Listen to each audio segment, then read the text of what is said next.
Welcome, I'm Seema from Edufinite. In this video, I'll help you to understand phrasal verbs, which is mainly used in informal situations like spoken English and emailing friends and colleagues. It will help you to understand the native speakers and improve your speaking power once you master the phrasal verbs. But before we begin, I'd like to remind you that please give your valuable suggestions in the comment section below, and if you like the video, do give a thumbs up and share it with your friends. Do consider subscribing to my channel and press notification bell for future updates.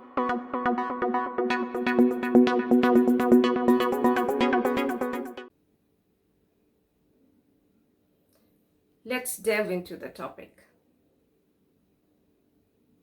Now, what is phrasal verb? A phrasal verb is a phrase that acts as a verb and is made up of a main verb together with an adverb or a preposition or both. That is, the structure will be phrasal verb is equal to verb plus an adverb, or verb plus a preposition, or verb plus adverb plus preposition. Now, the meaning of the phrasal verb is completely different from the meaning of the main verb part or of its verb part. For example, put. If we take put as the main verb, put means to move something into a particular place or position. Now let's make a sentence with it. Did you put some sugar in my coffee? Now, if you make a phrasal verb out of this main verb put, we add an adverb to it. So we make it put up. Up is the adverb. So this now means to try to achieve or prevent something from happening. Now let's make a sentence with it. They put up a good fight to stop the trees from being cut down. So they tried to prevent. Here the meaning is a little different from the initial meaning of the main verb put. Next, put on. Here on is the preposition. So it's the main verb plus preposition, put on. Now it means to dress oneself. Now let's make a sentence with it. It is cold outside. You should put on your coat. The next one. Now we have the main verb plus an adverb and a preposition. Put up with, where up is the adverb and with is the preposition. The meaning is to tolerate. Now let's make a sentence with it. How can you put up with such rude behavior? So this means how can you tolerate such rude behavior? Now, next we come to particle verb. Now let us explore particle verb whose structure is as verb plus adverb. Now these phrasal verbs are transitive. That means has direct object. That means its verb has a direct object. And intransitive, that means its verb has no direct object. Now let us look into some examples to understand them better. Now the transitive phrasal verbs. Look after. Look is the main verb and after is the adverb. Now the meaning of look after is to take care of. Now let's make a sentence with it. The nurses look after the patients. Next, here, look after is the phrasal verb and its direct object is the patients. So looking after whom? The patients. Next, fill out. Fill is the verb and out is the adverb part. Now this fill out means to complete. Let's make a sentence with it. I have to fill out the form. Now, the phrasal verb fill out has a direct object, the form. Next, put off, where put is the verb part and off is the adverb part. It means to postpone. Now, a sentence with it. They had to put off their meeting. That means they had to postpone their meeting. So, their meeting is the direct object of the phrasal verb put off. Next, we come to the intransitive phrasal verbs. Now, go back. Go is the verb part and back is the adverb part. So, this means to return. She had to go back to the club to collect the pass. Here, the whole action revolves around the subject, she. There is no object. Turn up. Turn is the verb part and up is the adverb part, and it means to arrive. The courier boy might turn up any time. Here too, the turn up, the phrasal verb, has no object. All the action revolves round the courier boy. Get up. Get is the verb part, up is the adverb part. And get up means to rise from bed. We get up early in the morning. Here too, there is no object. We is the subject and the action is involved with we. The next type is prepositional verb. Now let us explore the prepositional verb whose structure is as verb plus preposition. Now these phrasal verbs are only transitive. That means they have only direct objects always. Let us look into some examples to understand them better. Now, the transitive, they have only the transitive type, and the first one is stand by. Here stand is a verb part, by is the prepositional part. Now it means to show support. You should stand by the truth. So here stand by, the phrasal verb has the direct object the truth. Next, ran into. Ran is the verb part, into is the prepositional part. And it means to meet someone you know when you are not expecting to. I ran into an old colleague. Now, ran into, what is the direct object? An old colleague. So the action involves an old colleague too. Next, look after.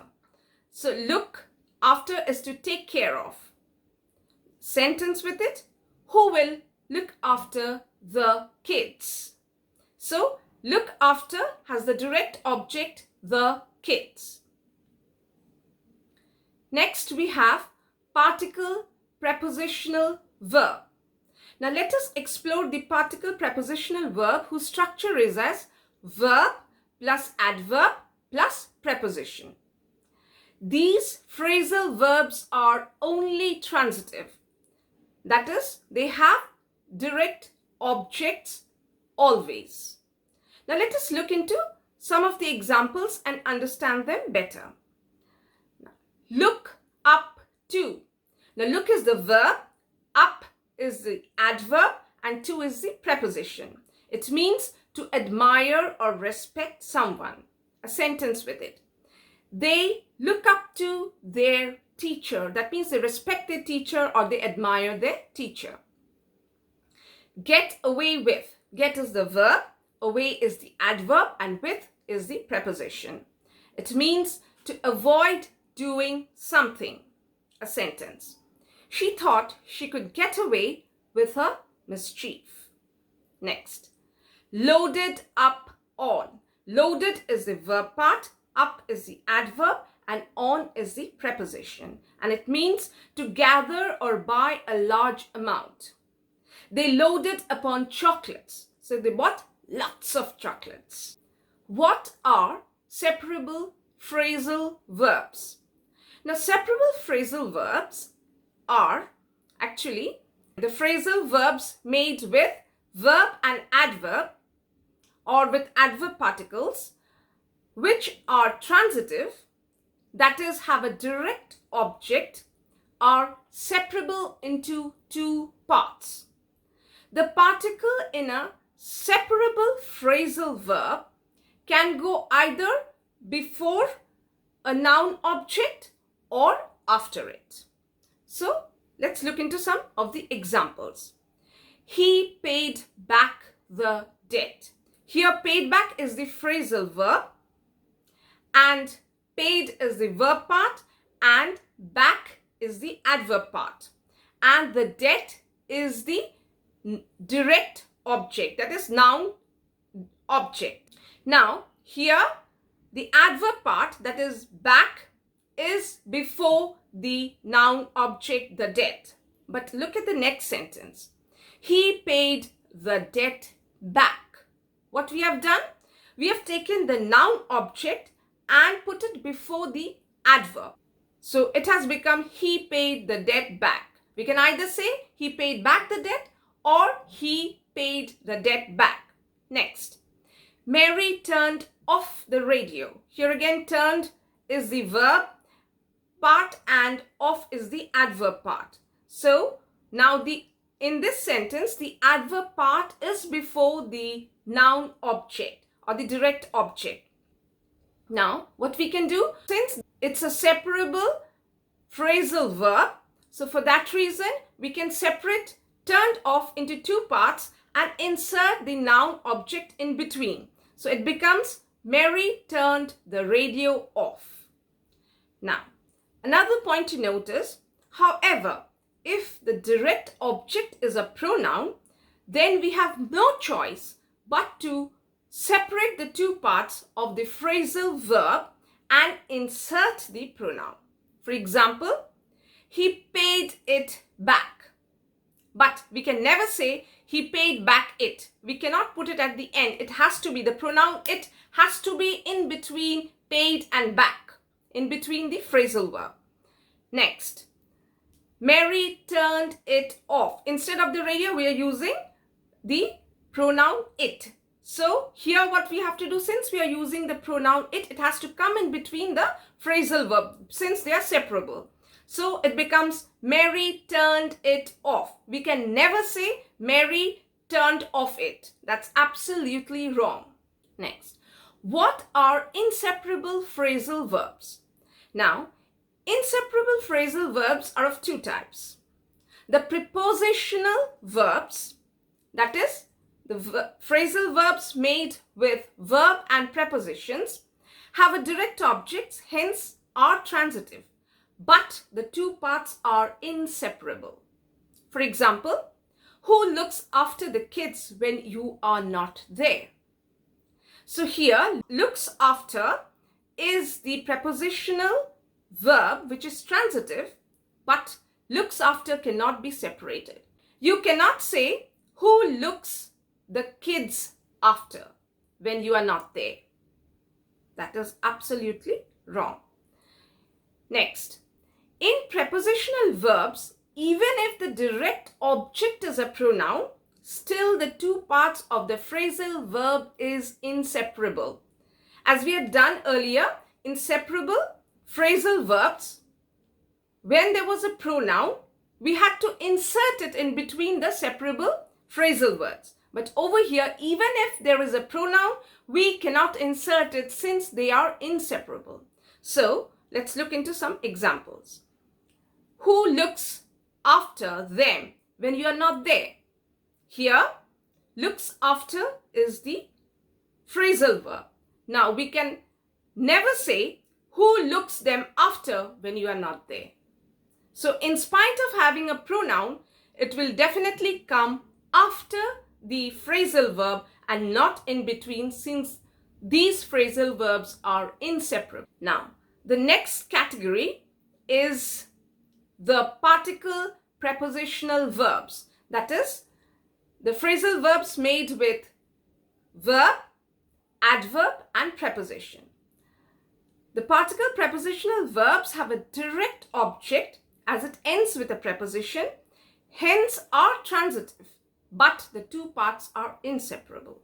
For example, we ran out of printing ink. Now, That's correct. But we can never separate these and try to say we ran printing ink out of, or we ran out printing ink of.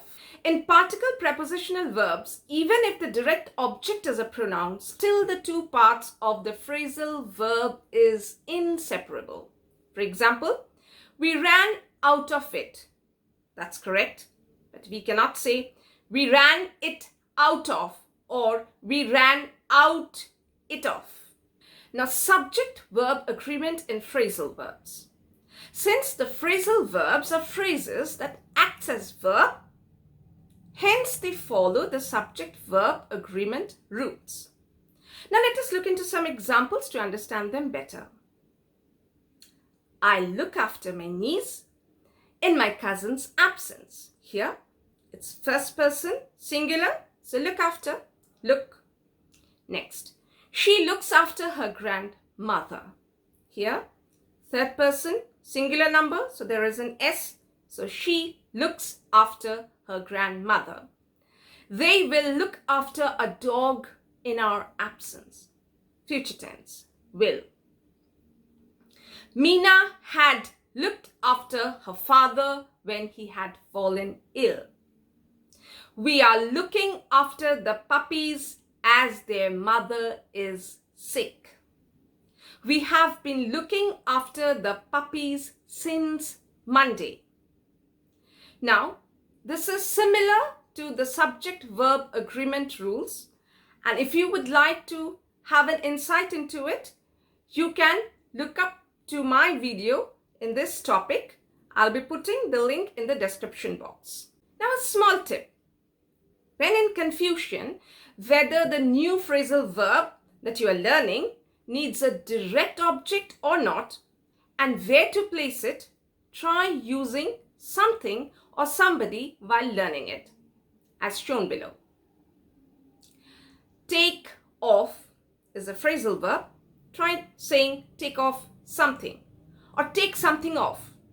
If this suits, you'll understand that this is the way the things has to be placed. Next, turn down something or turn something down. Next, look after someone, but not look someone after. We never say look someone after. We say look after someone. Look after the child. We never say look the child after. So that way. Take after someone, but not take someone after. Now let's do a quick revision. In conclusion, let us test our understanding of the subject. Phrasal verbs with their meanings. Look forward to means anticipate with pleasure. Run out of means use up or exhaust. Catch up with means to get up to date. Work out means to exercise. Take off means to remove something. Call back means to return phone call to someone. Now use the above phrasal verbs judiciously to complete the sentences given below. Pat had to blank his wet shoes as he was feeling very cold. I will dash you all later. My friend told me to blank her blank. They blank at the gym 3 times a week. We blank seeing you soon. The store has blank breads today. Now think, I've given you the meanings. Which phrasal verb will fit where? Write them down. If required, pause the video. Now I come up with the answers. Pat had to take off his wet clothes as he was feeling very cold. So what does take off means? Means to remove something. So we are saying he's removing his wet clothes as he was feeling very cold. Next, I will catch up with you later. What does catch up with you means? To get up to date. So I'll catch up with you later. My friend told me to call her back. To call her back, call back means to return phone call to someone. So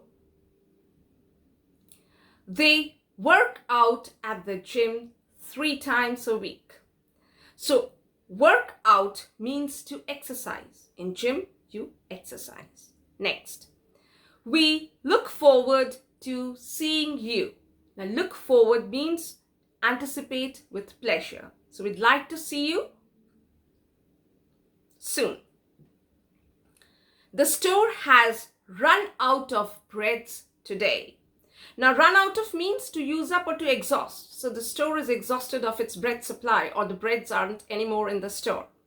So that's all for today. Thank you for being there with me. Hope this session was useful. Do like and share with your friends. Bye. Take care. Stay safe. See you in the next one.